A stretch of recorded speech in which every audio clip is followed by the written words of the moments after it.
and welcome to the Culture Cast. I am Chris Stashu, and I am joined by my good friend, one might even say one of my best friends, the always charming, the never dull, Mr. Mike White of the Projection Booth Podcast. There's a little hesitation with that whole best friend thing.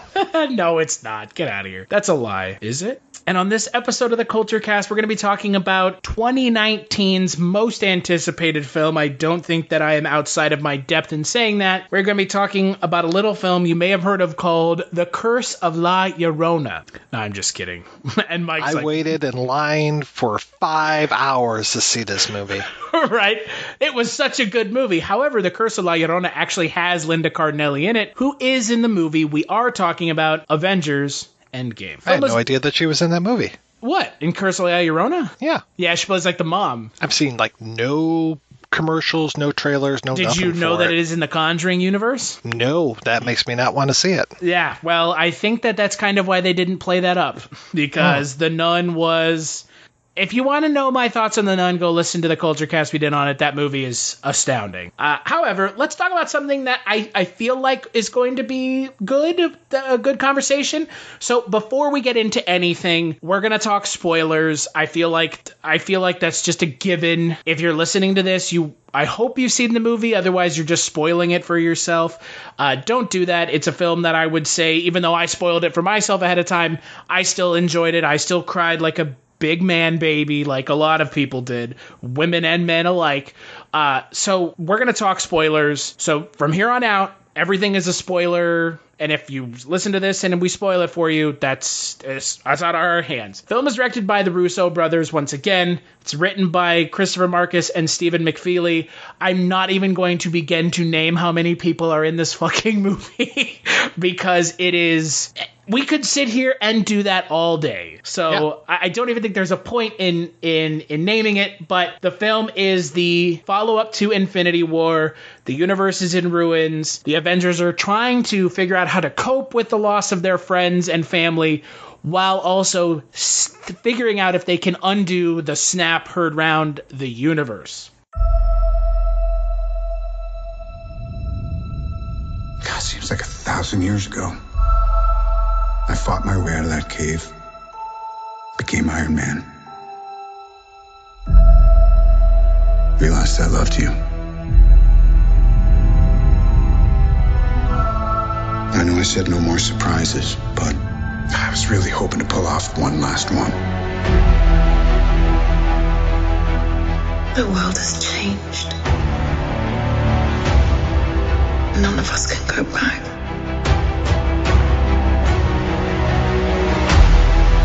All we can do is our best. And sometimes the best that we can do is to start over.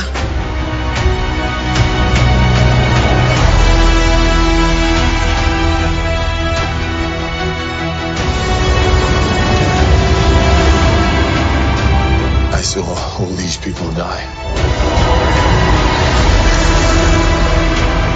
I keep telling everybody they should move on.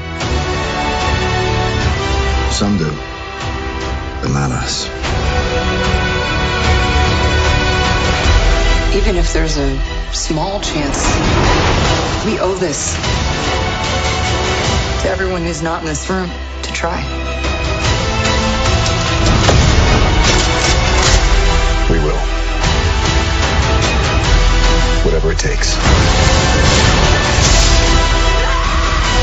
Whatever it takes. Whatever it takes.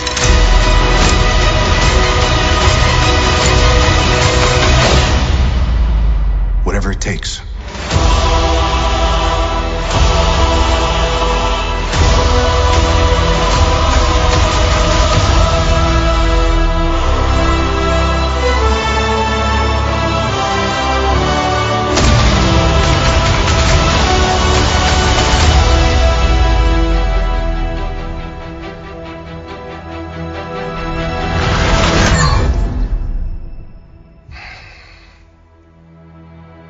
I like this one.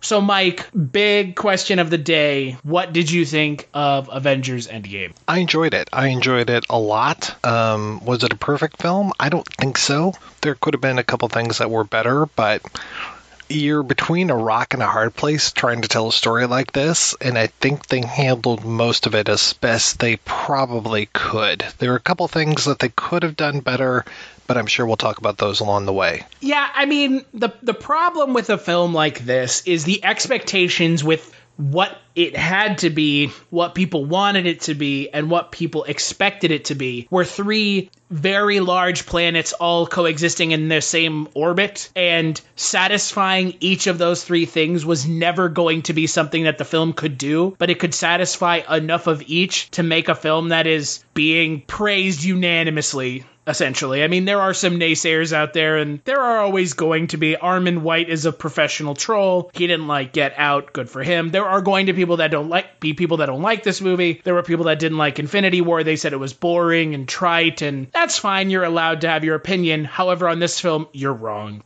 This film is an event. It is something that I think we will never see again in film.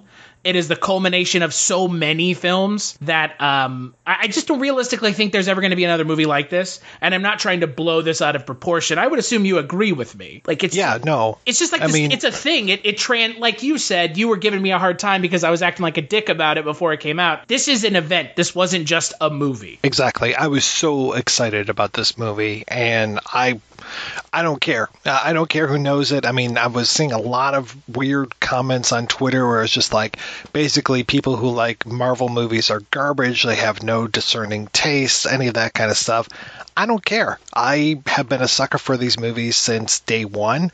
And you don't even have to be a sucker for them. And it's not like a guilty pleasure or anything. Exactly. These things are essentially, look, I don't think I'm outside of my depth here to say that Marvel has usurped Star Wars as the current cultural zeitgeist modern mythology. Oh, yeah, definitely. And it's not a bad thing to get excited for something that is the culmination of 22 films. Exactly. Some of those films have been absolutely wretched. Other ones, I would say, are in my top 10. I mean, Captain America Winter Soldier is one of my favorite films of this entire Marvel run.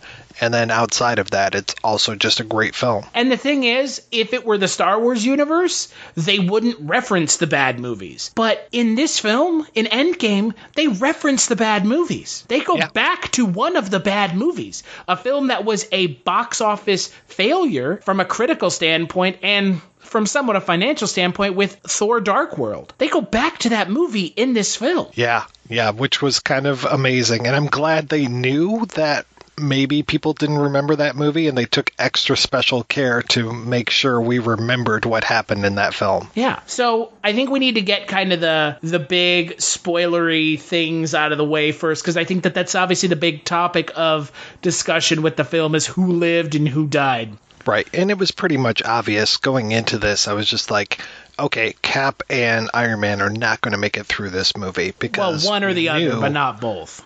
I figured one or the other. I wasn't expecting both, but I mean, I knew that Evans and Downey Jr. were pretty much at the end of their run of these characters. So, okay, I was surprised about Black Widow. Yeah. So my issue with the way that things were handled with the death and kind of removal of the characters, in this day and age where everyone is so fucking smart, it's always, people already know, RDJ's contract has come to an end. He doesn't want to do any more films. Like, it's not fun in a way, right? Like, you're kind of giving up too much ahead of time. Right. And, like, everybody's so goddamn smart now and no one wants to be surprised. And at the end of the day, it's unfortunate that was made aware ahead of time. Because I'm not sure it really would have mattered, but I think people would have been a little bit more shocked when Iron Man dies. I thought he was going to die in the last film. When Thanos stabbed him, I was like, okay, yeah, he's dead. But then when he saved himself with the nanites and stuff, I was like, oh, okay. So I really thought that he wasn't going to make it through Infinity War. Well, no, see, that's the thing. In the last movie, he saved himself by Doctor Strange saving him. Right. Right? Which is like, again, so the thing about this whole movie, and the thing that I appreciated is if you look back at Infinity War and Endgame as one long film, which it is, it's one long experience, there was only ever going to be one way that this movie could end. They kept, like, it was so much focused on Tony Stark, almost to the detriment of Captain America's character, that I felt like there's no way that Captain America is going to be the one who dies saving the universe. It has to be Iron Man, because Iron Man has been the one talking to Doctor Strange this whole time. So he's cognizant that something has to happen at the end that only he can do, but he can't know what it is until the time comes. And that's the only, like, if you think back on it, the way this film ends, there was only ever going to be one way it ends, which kind of mirrors the way Doctor Strange talks about it in the movie. There's 14 million outcomes and there's only one where we win. I thought they did a good job balancing the Captain America and Iron Man in this, that Iron Man wants to just live his life, do his thing, kind of go back to those selfish ways that we saw him in the early Iron Man film.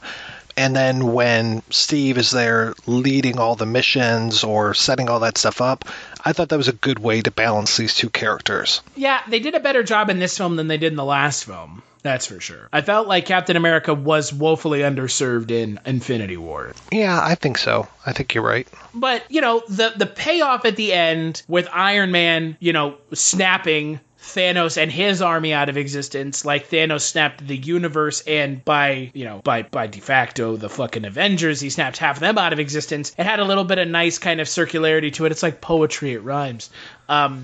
It had a nice kind of circularity to it. It was circularity. It comes back to the whole, the snap is the most important thing. And now it happens again. And I thought it was kind of a nice nod to Secret Wars too, with the whole idea of the Hulk not having use of his arm after he uses the snap. I was just like, seeing him in a sling, it reminded me a lot of the original Secret Wars. And I know people take umbrage with the Hulk, like being what he was in the movie. I have a friend who is very, very, very much a huge Hulk fan. He felt like the Hulk was kind of wasted in the movie. Isn't that kind of Marvel's MO at this point? Like, to just not really give a shit about the Hulk? I mean, they didn't even put in any effort with the Black Widow and Hulk romance. They never addressed it again after he left in Age of Ultron. Yeah, that was kind of a shame that they did that to him, but I thought that he was a pretty good character in Endgame, and I like that we're seeing the smart Hulk version. I mean, we should have seen that at some point, and I'm fine seeing it now, so I was okay in the way that he was running all the experiments. And we didn't see him fight as much as we possibly could have, but I think a lot of the fighting gets lost towards the end because of just how many people are there. For me, my biggest issue is Captain Marvel. Like, she Deus Ex Marvela? She didn't need to be in the movie at all. No. I mean, she saves Tony, but it could have been something else. It could have been the guys from Guardians of the Galaxy. It could have been Sean Gunn saving him just as easily. It could have been Sylvester Stallone saving him just as easily. And then when it comes to the destroying of the ship, yeah, that was cool at the end, but they could have found another way to do that. So she was pretty much just a wasted character to me. Well, and I mean, I'm not going to mince any words. I did not like Captain Marvel very much. I thought it was just okay, but Brie Larson was not very good in the film. I thought that she was devoid of the charisma necessary to be that character, and it didn't come through anymore in this film.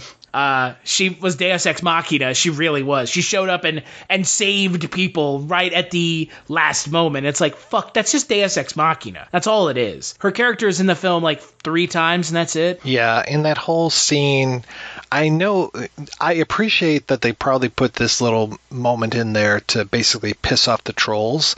And I'm not one of those guys that they were there to piss off, but I felt that it was very ham-fisted. Oh, it was extremely unearned is what it was. Sisters are doing it for themselves montage there towards the end, where it's just like, really? Even Mantis is here? Like, we're going to have all these female characters just happen to be in the same place at the same time? Like, it worked kind of in Endgame or Infinity War with Wanda and Black Widow and the one from Black Panther, having those 3 fight against the one female character that works for Thanos.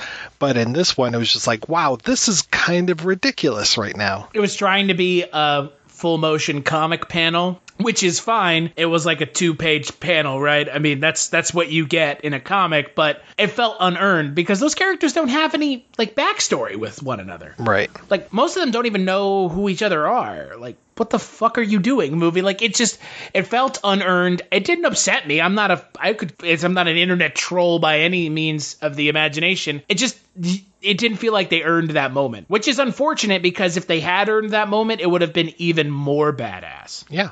It just felt unearned. And yeah, Mantis being there is kind of like, Mantis has not proven that she can do much of anything other than subdue people who are already being subdued. It's your character is not exactly like a warrior. I'm not intimidated by Mantis either. I did notice her on the back of like their cave troll, basically. Yeah.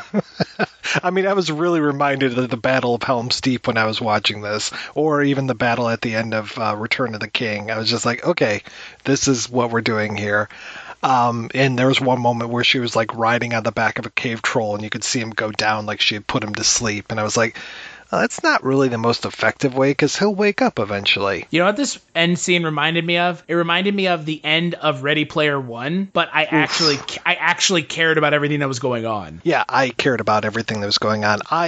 Because Ready Player One was a fucking piece of shit. Like, it was a garbled mess. But it has this same finale where it's like, the two armies are here to fight and duke it out. Well, I didn't care about any of the main characters from Ready Player One, whereas with this, I've been seeing these people for the last 10 years, some of them, and it's like, okay, they are kind of, part of my life now. So I will admit, I cried like a baby during that end thing. And when we hear Sam go on your left and we see the glowing thing from Doctor Strange, I was just like, oh my God, this is amazing. And when they had that one shot where it was all of the different people kind of beaming in, I was like, fuck yeah, this is amazing. Yeah, I definitely teared up when Black Panther comes walking through the portal and he drops his mask and he just looks at Steve and like nods his head like, we're fucking here now. And like, it's giving me chills right now just thinking about it. It was so effective. And it's like, it kind of comes out of nowhere, not really, because you had just had the moment that I know our dear friend Mike Wallace, quote, came his pants to, which was Captain America picking up Mjolnir and using it against Thanos, which, by the way, yet another, that was a completely earned, that was earned. I felt that was completely earned because they planted the seeds for that in Age of Ultron. But I mean, it felt kind of a little out of nowhere too, because you're like, where are they? Where the fuck are they? If people got unsnapped, where are they? And then they all show up, and boy, man, there are a few scenes in pop cinema that really do something for me on like a visceral level, and that is one of them. When they're all there, and you're just like, holy shit, this is happening. This is the payoff we've waited for 10 years is here. The other moment that got me during that whole scene was when Peter Parker is rushing the Infinity Gauntlet down the field, and I was just like, oh my God, I love this version of Peter Parker. I was so happy to see him, and I was just so thrilled that he was the one carrying the Infinity Gauntlet. I was like, oh my God, he's so pure of heart. The Peter Parker is so great. I was just so excited. I felt like such a stupid kid, but I was just so excited to see it. It should have been Andrew Garfield, you know what I'm saying? No. No, never again, no. Though there was a really wasted opportunity to me, which was some of those portals open up. We're getting Deadpool, we're getting X-Men, we're getting Alpha Flight in there, Fantastic Four. Come on. Well, I mean, look, that's kind of the thing that I wonder about with this movie is if the Fox deal had been closed like 2 years ago, I think we would have gotten something like that.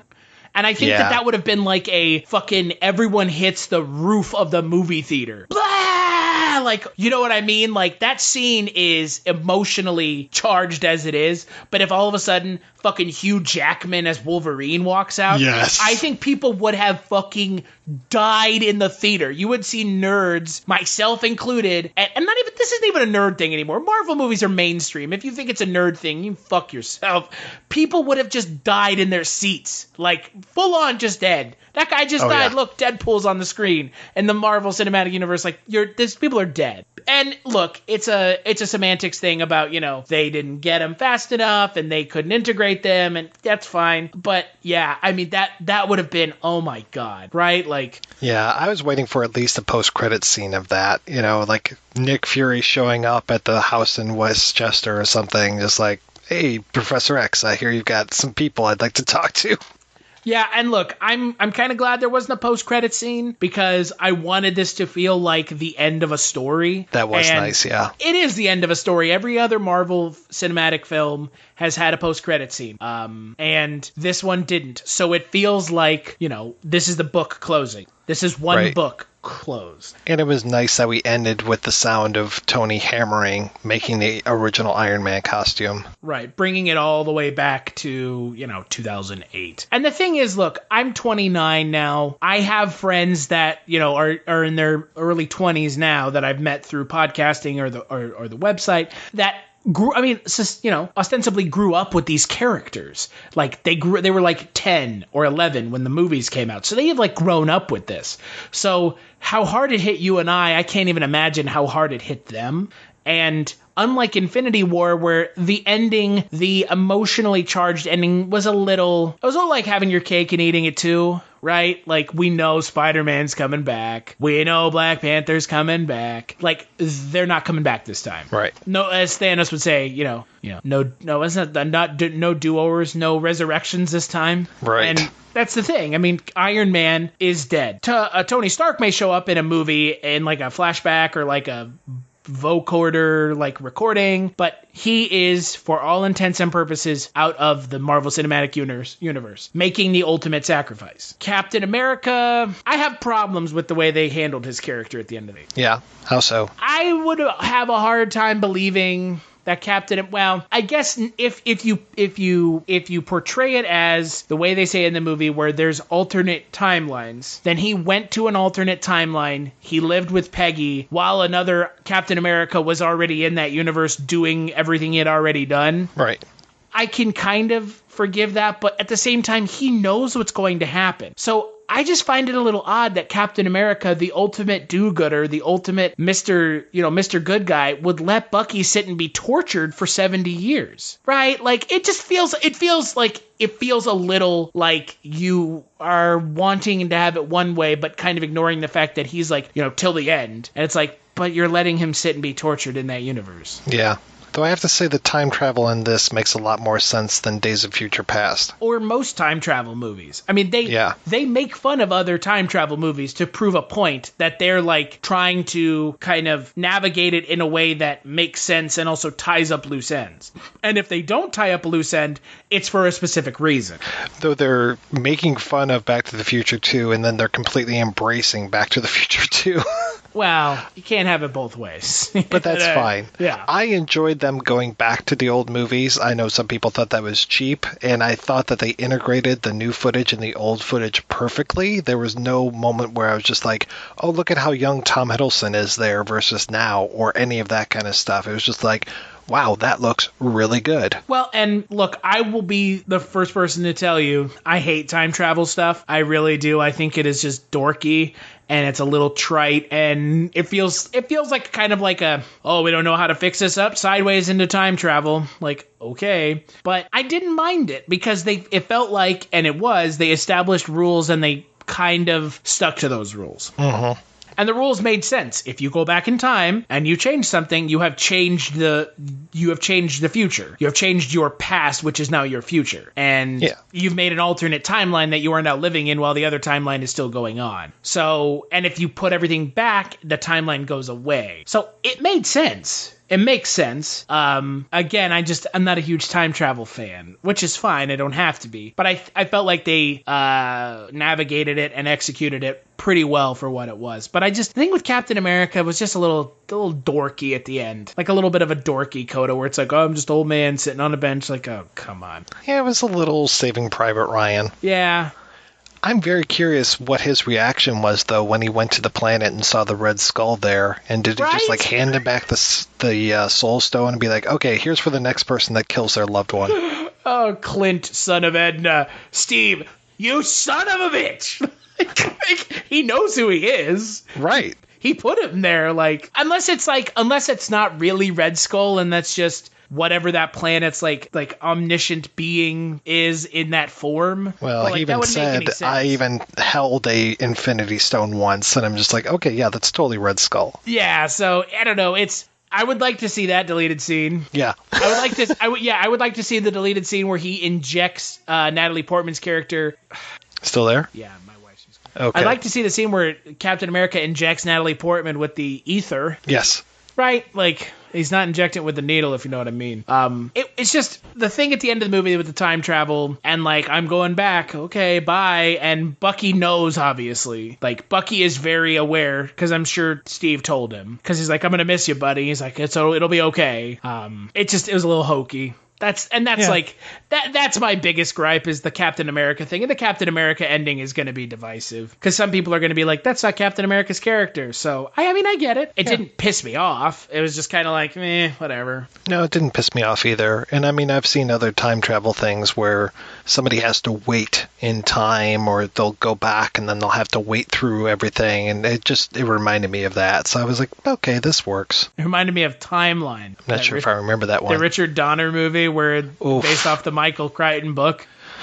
I watched that once. Yeah, it was pretty great. But Gerard Butler's character does that thing where he like stays back in the past, and then when they get back to the future, it's like, oh, here's his crypt with his queen, and he stayed in the past. I thought that they were, when they see something at the end and they look over, I thought it was going to be a tree there with a heart that had like SR plus PC on it. And then it'd be like, oh, he left this message for us. He's somewhere out there, but he left this message for us at some point in time. Yeah, no, I think they definitely beat you over the head with what happened. Oh, yeah. They really beat you over the head with it. And look, again, I don't think that there was ever going to be any other way this film was going to end than having Captain America and Peggy back together. Yeah. Which is fine. It gives this character finally something, like, to live for. But, like, maybe he should have just stayed there and never come back. Like, what's the point of coming back? Right. Right? That's my one. The reason it feels like he came back was so that he could tell them that he's back and give Sam the shield. Which that also felt a little unearned. Yeah, and I just was like, well, Sam's just a regular dude with a flying suit, so he's not really like a super soldier. I mean, that's the thing with Captain America, is that, he can fucking fly out of a 20-story building and be okay. Sam, I don't think, could handle that unless he had his wings on. Yeah, I feel like it should have been Bucky. Yeah, I can see that. I mean, but... the question I have is are they going to make actually Captain America movies? Are they done? Is he just going to be in the Avengers stuff like Hulk? I don't know. So, and that's the fun thing about this movie is it kind of puts us in a place that as fans of this Marvel Cinematic Universe we've never been in, which is where do we go from here? Right. I mean, we did have the African American Captain America with Isaiah Bradley, but I mean, that's not our guy. That's not Sam. So I don't know. Sam in the comic is actually just Falcon, like. Right. Yeah. Yeah. So at least they're all handled better than Black Widow. Yeah. Ugh. Yeah. Jeez. I get why they did what they did, but as soon as they said they were going to Vormir, I'm like, oh no. Right. Ugh. Yeah, and I was like, well, she's got to make that sacrifice because she's still got Red in her ledger, and Clint's got the family, so there's no way she's going to let him sacrifice instead of her. Yeah, the character who opens the film is not killing themselves. Right. That is just not going to happen. This is screenwriting 101. Marcus and McFeely are not that clever, and no one is, because you open a film like that character's not dying in the movie. Come on. So what'd you think about Fat Thor? I mean, his character made sense, right? Like, there had to be one character in the movie who did not cope well with what happened in a way that was, like, physically transformative. It just felt like a bunch of cheap jokes, though. Yeah. Right? Yeah, and I mean, I'm not going to talk about, like, fat shaming and all that kind of stuff. What I'm going to talk about is that I think he would have at some point, maybe when he was talking to his mom or something, brought up the whole idea of him murdering Thanos. It just felt like such a Avengers don't do this kind of a moment. Yeah, and again, there's certain things in this movie that that kind of happens and they don't really address, and him just icing someone in the middle of at the very beginning of the movie, and all the Avengers are like, what the fuck? Yeah. It felt a little out of place. It felt a lot out of place. When he cut off his arm, I was like, we were cheering. But then when he cut off his head, it was like, oh, fuck. Yeah. It was a little much, which is fine. I mean, with the way the last film ended, where a bunch of characters for the head. Yeah. Well, and also with the snap and all these characters die. I mean, he kind of had it coming, but it wasn't great. It was not great. It honestly was it felt a little weird to me, because at the end of the day, Avengers don't do that, like you said. Yeah. They don't just kill with wanton abandon, out of anger, nonetheless. Mm-hmm. But the thing with Black Widow, look, she's getting her own movie. It's clearly going to be a prequel now. But look, Scarlett Johansson always felt mishandled in the film anyway. I thought there already was a prequel. Wasn't it called Red Sparrow? Oh, dear God. Yeah, the worst movie I saw last year. Jesus H. Christ. Hopefully it's Anna? Oh, dear God. What? Anna? The new film Anna? Oh, is that another one that's just like that? It sure looks like it. Oh, God. That's a Luc Besson joint. What is it with, female Russian spies? Why is that a thing? I think it's all a deep cover operation trying to make us appreciate Russian women more. Internet Russian trolls at it again. So we won't hate on Melania as much. Right, so there's no way I could have not liked Last Jedi just because it was a bad movie. I must not have liked it because I'm an internet troll. Exactly. I knew it. Yeah, I mean, look, they went to Vormir and Black Widow died. The end, I was waiting for Peter Dinklage to show up, man. At the end, he should have just come running out of there. Oh, but God. oh, it is me. Oh, God, yeah, let's not forget Peter Dinklage was in the last movie. Yikes. Was he actually, he's credited in Endgame, but I don't remember seeing him in there. Maybe he was at Iron Man's funeral? Could be. William Hurt was there. Yeah, I saw that. And then I saw the kid from Iron Man 3, and I had no fucking idea who that was. And everybody, not everybody, many people in the audience said, who is that? That's Ty, I think his actor's name is Ty Simpkin. I thought it was the guy that plays Quicksilver in the Fox X-Men. I was like, what? That doesn't make any sense. No, yeah, it was. But the problem with Iron Man 3 is that was 6 years ago. So that kid is all grown up now. Well, and the problem with Iron Man 3 is it was Iron Man 3. I mean, Iron Man 3 was better than Iron Man 2. Yeah, no, that's good. Because I'm glad Whiplash wasn't there. Oh, God. Mickey Rourke, where was he in this movie? Guys, can we stop doing this whole CGI thing of putting a War Machine inside of the suit? Because that looks awful. Oh, you mean where it's just his face? Yeah, and I mean, they did that with Mark Ruffalo in the Hulkbuster last movie, and I was like, this looks like ass. What are you guys doing? Just fucking build a suit. I mean, they did it for Iron Man. Yeah. Yeah, I don't know. It's, again, the CGI is good, but there are some times that aren't great. Anything with War Machine being one of them. Yeah, I used to like Don Cheadle a lot more than I do now. He's also kind of a charisma vacuum in these movies. I'm like, I just don't care. I like Don Cheadle in these movies, actually. Okay. Better than Terrence Howard. Oh, next time, baby. Oh, God. Terrence Howard just... Can you imagine if he was still in these movies? Oh, God. We've come a long way. Yeah. We've come a long way in 10 if we're going to swap around some characters, why don't we just have Idris Elba be War Machine? Now that I could get behind. Just recast him every couple years? Yeah, sure. Yeah, with a film like this, with all the stakes that there were and all the kind of everything that was put on this film, I like that it executed most of the things pretty well. It gave us an interesting middle where you've got characters going and doing something that we never thought we'd see, which is time travel. The beginning, however, is really slow. Beginning is slow, but I think fault. Yeah, I think they kind of needed to do that, especially with the whole Ant-Man return, and just show how devastated the world still is. Yeah, I mean, and I guess when the last 30 minutes of the movie is just pedal to the floor, non-stop action, no let up. There's just characters jumping around, fighting, flying, punching, killing, big old space alien monsters. I guess you do need the first hour to be kind of a slow build. Yeah, and it was nice the way that they set up the characters, set up the teams that went back in time. I thought that was kind of nice.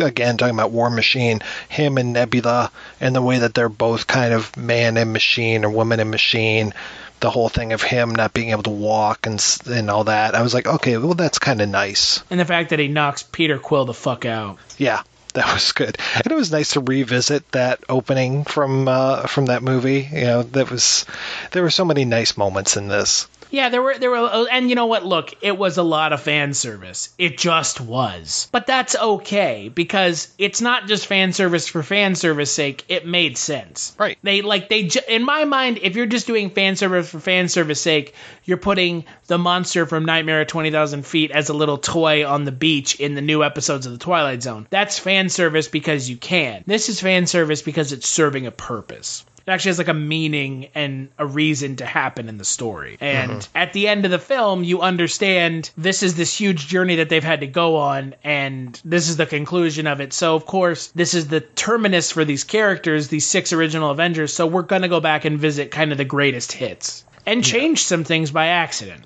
Right. Like kind of give Loki...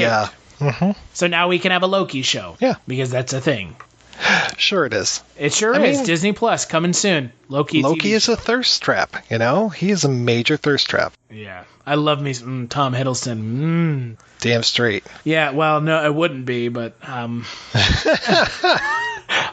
and, you know, I'm curious where it goes from here. This is not the end of Phase 3. The end of Phase 3 is technically Spider-Man. So, you know, I'm a lot more excited for the upcoming Spider-Man movie. It's not that I wasn't excited, because I love Jake Gyllenhaal, and I'm excited to see him in the Marvel Universe as a villain, especially one that is kind of weird and esoteric like Mysterio, who is a very bizarre Spider-Man villain. And... I think that for the most part, the film checked the boxes that I wanted. I was a little disappointed that Thanos kind of takes a back seat in this film, but this was also not his movie like the last film was. The last film was very much his film, and this one was not. Yeah, I was talking to a friend of mine who was very mad about the way that they used Thor and that they didn't give him, in my friend's opinion, enough screen time. And I was like, well, yes and no. I was actually thinking that rather than maybe Thanos at the end, like another villain might have sensed the power vacuum after half of the bad guys in the universe were snapped out of existence and gone for it that way. But I don't know. I was glad that they turned Thanos to dust. Yeah, and look, they had to kill him. Like, that was the logical conclusion to the film. You knew once he snapped everyone that he was going to be on the receiving end of the snap. It was just a question of how. Right. And now there's a timeline, by the way, where Thanos never existed past 2014. That's true, because, he just travels through time. Yeah, and then he's gone, which means that there is a universe where there is no snap. There's a snapless universe, which is, again, that's what makes this film kind of cool, is it creates these kind of what-if universes. Like the universe where Loki survives somehow, or something happens to Loki that doesn't happen to him in the original film. That was one thing I was thinking about when they showed Peter Parker going back to high school and meeting his buddy, and I was just like, so the people that survived the snap, they all graduated. They're all now 5 years older than Peter and his friend are. This is kind of strange. So, like, their class in high school probably only has half the people that it once did. This has to be a weird world now. Well, and the thing is also, like, I guess the assumption in Spider-Man Far From Home is that all of his friends were the ones who got snapped. Mm-hmm. That's the only way they can explain why they're all not 5 years older. Right. Feels a little contrived, but... Well, and not just his friends, but that dickhead Flash Thompson and all those guys, too. Yeah. Everyone that had anything to do with Spider-Man is not 5 years older, so that's fine. I also really liked Karen Gillan as Nebula. She was great. Kind of surprising, because, normally kind of a bit character, and she's given a lot to do in this movie. Her character has really had a nice arc since the first time that we've seen her. Mm-hmm. She really has. Dad. That's like her character in this movie. Right. I will do it for my father. Oh, shut up.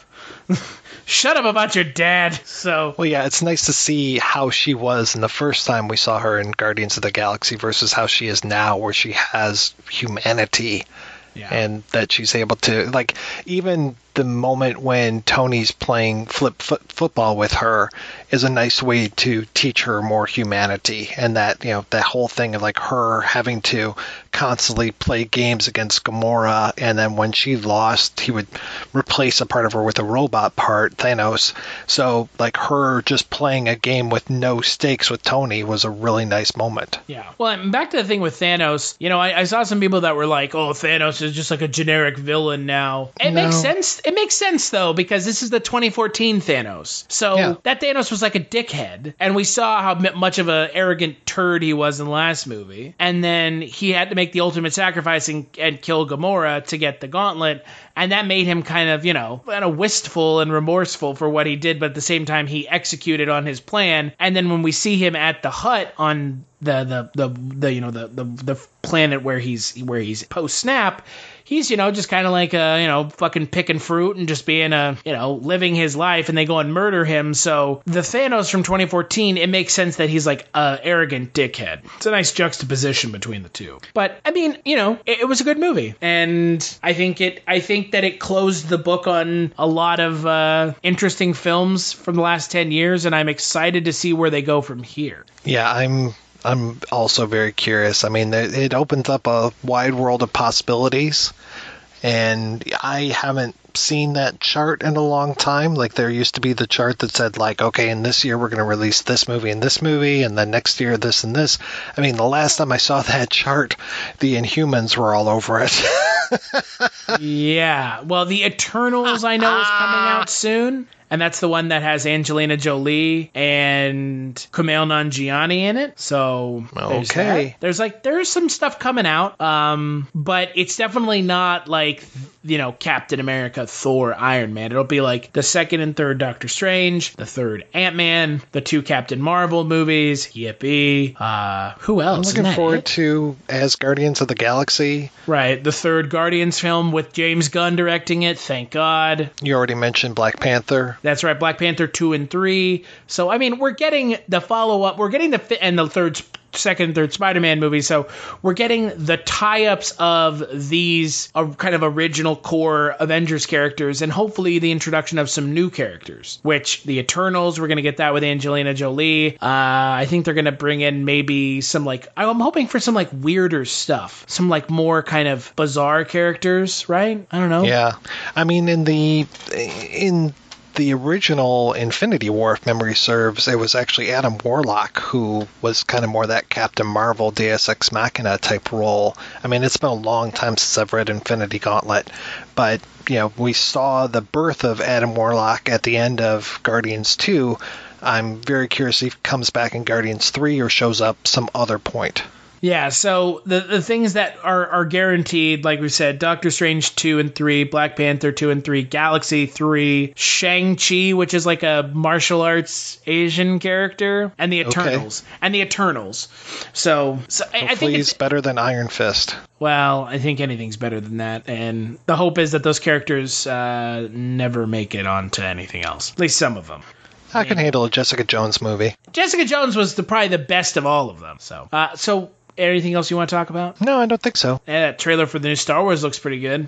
Yeah. Sure. Yeah. Emperor Palpatine's back, guys. Yeah, I mean, are they just basically saying we're going to undo everything that happened in the last movie? Because, I mean, even saying The Rise of Skywalker, I'm like, so she is a Skywalker? I mean, someone in the movie is a Skywalker, right? Someone has to be. And what is dead is not necessarily gone, according to Luke in the trailer, which means we know he's going to be in the movie in some form or fashion. Oh, and then just, I mean, that whole, every legend has a beginning, blah, blah, blah. I'm like, God, I remember in 1997 when you guys were showing me the trailer for, or 98, I guess it was, for The Phantom Menace. It was the same shit in that trailer. Well, the good thing is Bob Iger has said that there will not be another Star Wars movie for a while of this main trilogy or main kind of Skywalker storyline, which is good because I, for one, am burned the fuck out. I don't have an interest anymore other than seeing it through to the end, which is unfortunate because I used to really like Star Wars, but Marvel is much better and they're handling, it just goes to show you the people in charge handling Marvel, Kevin Feige, know what they're doing more than Kathleen Kennedy over at Star Wars. It's unfortunate. It's unfortunate, but it's the truth. So, what would you give Endgame out of 5? I'd give it 4 out of 5. Like I said, they're between a rock and a hard place on something like this, and I think they did the best job that they probably could have. And also, it's the rare movie these days that make me cry like a little baby. So, when was the last time you cried at a movie in theaters? Oh man, I didn't see Up at the theater. Did you see Coco in theaters? I didn't see Coco in theaters. That movie made me cry too. Coco made me cry the most. Dude, Coco. So Coco, I was watching it with my wife, and she was going out to dinner with some work friends, and we were like 2/3 of the way through it, and I was like bawling. And she's like, "Am I okay to leave you?" And I was like, "I don't know, just leave." I was like, "Just leave me." Dude, oh my God. Coco just like, I don't think I'm ever going to watch it again because I know what happens if I watch it. It is like a gut punch and then some. So I can only think of one thing that would have made Endgame better is at the very end of the battle, after everything is done, Phil Coulson shows up and says, "What did I miss?" Oh my God. Were you disappointed that Captain America and Iron Man didn't get to have like a final scene together? Not necessarily. I honestly wanted Phil to be in one of these movies. I wanted him to be driving the car that crashed into Nick and what's her name in the end of Infinity War. And then he like warns or says like, "Oh, Nick, something's happening," and then turns to dust. I would have liked that. I felt like that Captain America and Iron Man, like their story didn't get that like little pin in it. Like there's that one scene where they're like standing out by the car, and then he's like, then when he gives him the shield, he's like, "Don't forget this, I'm not going to keep fighting this for you." That does remind me, one thing that I really wanted in this movie and didn't get was when he pulls up in that car, where was the AC/DC? Wow. No, I'm being absolutely serious. Like when he shows up in Germany in the first movie and the AC/DC is playing, I'm just like, fuck yeah, here's Iron Man. And then I was waiting for, something when he comes rolling up in that Audi. I was just like, yeah, here he comes. And it should have been da-na-na-na-na-na-na, something should have been on the soundtrack. So here's a weird thing, and this is what we're going to close the podcast out in. So in the movie, Iron Man mentions that Chris Hemsworth as Thor, Fat Thor, looks like the Big Lebowski, right? And in this universe, therefore, the Big Lebowski movie exists. So was Tony Stark in the first Iron Man movie wondering why Obadiah Stane looked oddly like Jeff Bridges from The Big Lebowski? Yeah, it is. Because Iron Man made the reference too on top of everything else, so he's seen it. It's a very slippery slope. Yeah, right. And to similar point, and this one is even better. Spider-Man makes a reference about Star Wars. Does he wonder why there's a guy who looks just like Mace Windu that he knows?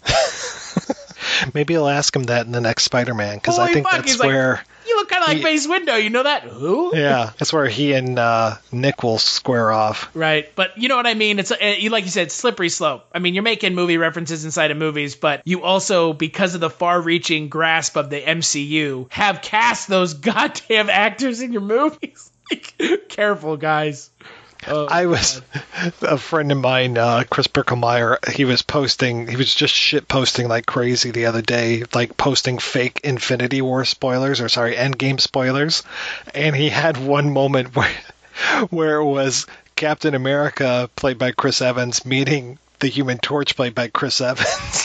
I mean, they almost have something like that in this movie where it's Captain America fighting himself. And then they have, I can't tell if that was like a subtle dig at DC where he's like, "Bucky is alive, Martha." That's kind of, it was a little like, it's just fine because the DC universe has officially been kicked hard after this movie. The DC universe should stop, full stop. You're not going to make a movie that makes $1.2 billion in 3 days. So you need to maybe figure that out and move on amicably into something that isn't a Joaquin Phoenix Joker movie. It was fucking crazy. I went to see this at the theater Thursday night, and of course it was sold out, but as I'm coming out of the parking lot, into the parking lot, it is just cars forever. I've never seen my theater that full, and we passed that theater several times over the weekend. Every single time, not a spare space in the entire lot. I couldn't believe it. Well, and you know what the craziest thing is? This is a movie that made $1.2 billion that is 3 hours long, right? Like, that's unfucking heard of. Unheard of. People are, the movie theater, like, the lobby was full on Sunday. And I was like, people don't go to movies on Sunday at 3 p.m. Like, that's not like a super packed time here in Lincoln. And boy, movie theater was full. I was sure glad that my local theater has gone to the pick your seat thing, because then I was guaranteed a seat. I didn't have to show up in a timely manner. But oh my God, if they hadn't, it just would have been, the lines would have been crazy in the hallways. Yeah, a complete fucking nightmare. Remember when you had to wait in line to see a movie? I sure do. Yeah, so do I. It was called Phantom Menace. Oh, I'm sorry. Yeah, well, it's okay. We all make mistakes. So, as for me, I would give this film a 4 out of 5. It was a fun and satisfying conclusion to one of the more kind of mainstream pop culture things that has really taken grasp of the culture and become a cultural zeitgeist in a way that I don't think Kevin Feige in his wildest dreams could have come up with. But now he goes to bed every night covered in $100 bills going, see, I told you guys I was right. And I couldn't be happier. I really couldn't. And it also changed the way movies are made. It, like, the MCU drastically changed the cinematic landscape for how big budget films are created and released. Yeah, somebody pointed out the other day that they have made more Marvel films over the last 10 years than they have made James Bond films since his inception. And I'm just like, yeah. And you know what? James Bond, those movies, some of them hold together, some of them don't. Some of them, the same villain is played by different people, all this kind of stuff. I'm like, it's just interesting to compare the landscape between something that's been around for so long versus something that came along for 10 years and it's just, like you said, changed the landscape so much. Well, and the thing I always say about Marvel is no matter how bad a Marvel movie is, it is still better than the worst. It is still better than the best DC movie, without a doubt. Yeah, I mean, other than the old Superman films and the old Batman films. Yeah, but you're talking about like the DCEU kind of thing? The current canon of stuff. Okay, yeah. Fuck those movies. Yeah, those movies are fucking garbage. And you know what? I didn't go see Shazam. I kind of want to because I've heard it's not that bad, but it's still cow-tied to this universe of nightmares known as the DCEU. So gets taken down immediately because of that. But anyways, so let's take a quick break and we'll play a preview for the next Culture Cast. Give or take a few thousand. I figure the loot on this deal at $2 million. There should be that much in the track offices.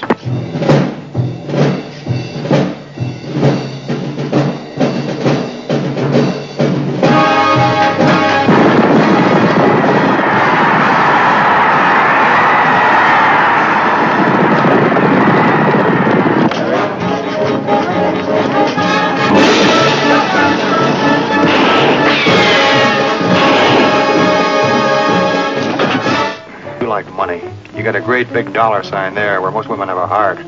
So play it smart. Stay in character and you'll have money. Plenty of it. George will have it. He'll blow it all on you. Johnny, I'm no good for anybody else. I'm not pretty and I'm not very smart, so please don't leave me alone anymore.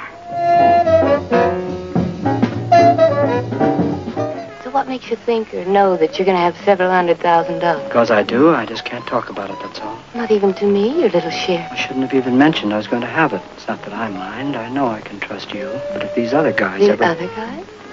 I can't talk about it, Cherry. You've been talking. Now you spilled to her. Oh, I didn't, honest. What, do you think I'm crazy? I wouldn't... Jerk, you clown! Come on, clown. Sing us a chorus from Pagliacci. Where's the jerk? Where's George?